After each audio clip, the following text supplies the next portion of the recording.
Quick review of the First to Fight Krupp-Protze KFZ81, which apparently was used to tow the 20mm anti-aircraft guns.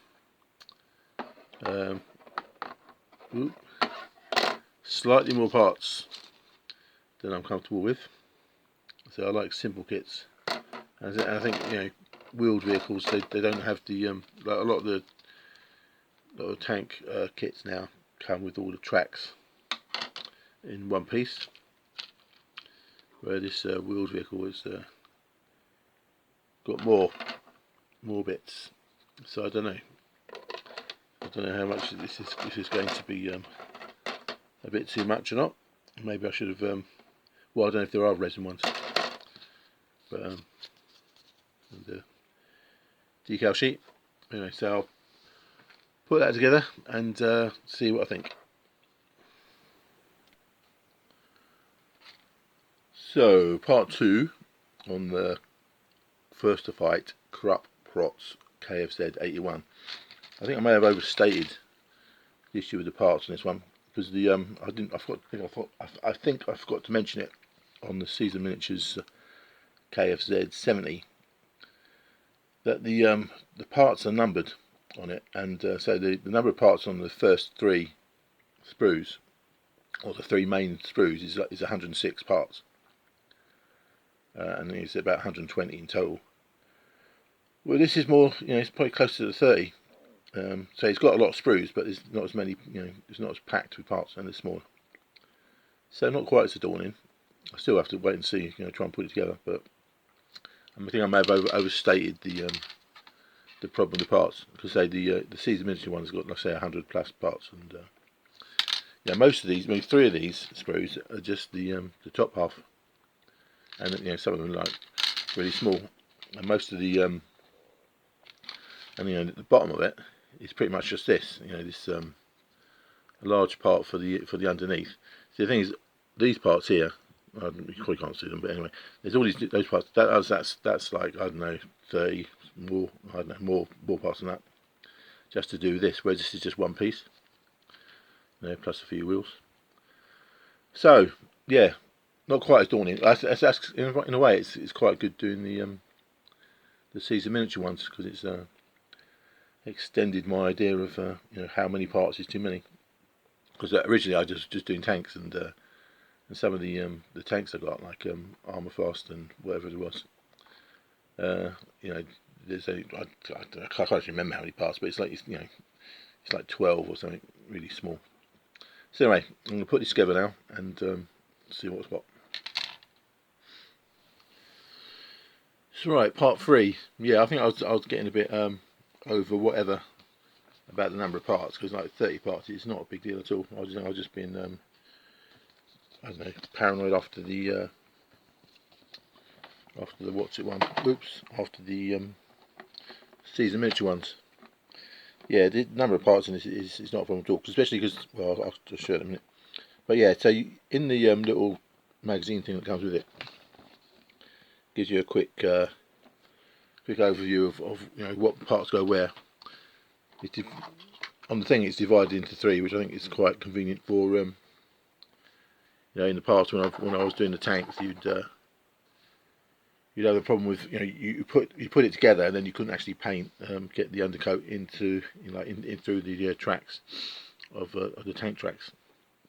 So I'm from because of that, I do the kit in chunks, and then paint it, and then glue the chunks together. So yeah, so that's this is one part, or one chunk, the bottom with all the wheels. So I'll paint that up, or prime it rather. The good thing about these First to Fight kits is that the colour of the plastic is pretty close to well, I suppose it's good and bad. It's pretty close to the German grey, so that's so if you do miss a bit, it's not going to be that obvious. Then again, you might not want to miss a bit. But anyway, so yeah, so that's the bottom, because this part was, I don't know how many parts on the Caesar kit. I don't know, it's maybe 50. I don't know. I didn't actually count, but it's a huge number. Whereas on this, it's all in one. Well, I'm still missing. I'm still the wheels aren't all 100% right, but never mind. And then the main, the main is the main body of it. There's a number of parts of that. I don't know if I've got the lights here. I've got it. It can be seen. But there's a lot of interesting detail on the inside. I'm kind of half tempted to leave it open just to sort of make a thing out of the kit itself, rather than just a toe for a gun. So I don't know if you can see, but there's just all these parts on the inside. So that's quite tempting. But I won't. I'm going to just I'm going to just cover it all up because I'm not a modeller, and this is just a thing. But I say, if you are a modeller and it gives you some opportunities to do stuff with the inside. The only problem I've had so far, and this is probably more to do with me being not a very good modeller than the kit itself, is these two parts are supposed to be going on this half. There's a bit for the what we call it, the window and this, and on a lot of the parts, and on the previous First to Fight kits I did, the Panzer III, it's there's various guides for you to decide where to put things. When there's there are little bumps and little slots that so you know exactly where to glue the part onto. Whereas on this, it's either I've missed it or it's not as obvious. I mean, there's nothing stopping it. It's not a problem exactly, because I could easily just glue it on randomly and whack over the top over the top. But yeah, some kind of, again, this is not a thing for a modeller. The modelers aren't going to have a problem with this.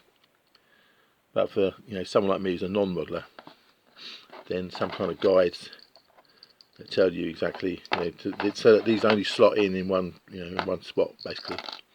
That's the idea. Well, it's not really a problem, but it's just a thing that is could be an improvement. So nice little thing once it's done. But anyway, so I'm going to that's as far as I'm going to go with the gluing for now, and then I'm going to do the priming and then try and guess how to put on that front bit. And then after that, there's a few other little odds and ends, like a spare wheel that goes somewhere, and there's various lights and stuff. Lights, steering wheel, blah blah blah. It's only a few little pieces. It's about, I don't know, it's about 10 little pieces that go on after. But I'm going to paint the chunks, then try and figure out how to glue that last bit on, and then put them together. And once that's done, then I'll just put the last little details on as well, and that'll be that. So yeah, basically the general gist is pretty good. I would say that even if you're a really bad modeller like me, this is okay. And and mistakes can be covered up. So yeah, I think that's it. So that's it built, or mostly. It's nice little thing. You tow in the anti-aircraft gun in the game, or in a game. So conclusions, but it's nice. Very cute, dinky little thing. Pleased I got it. Goes nicely with my little anti-aircraft gun. Problems. Well, the main problem is that I'm a terrible modeller. So, the reason there's not, if you put the top on, spin it round, you may notice a slight gap, which is not supposed to be there. I don't know what I did wrong, but anyway, so I messed that up. But that's just me. I mean, whatever.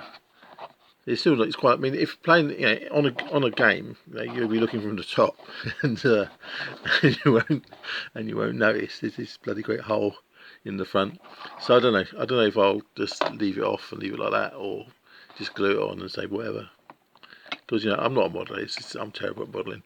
So it's really just it's a bit of entertainment. It reminds me of doing airfix as a kid. I mean, this is about my level when I was a kid as well. I used to mess all the models up.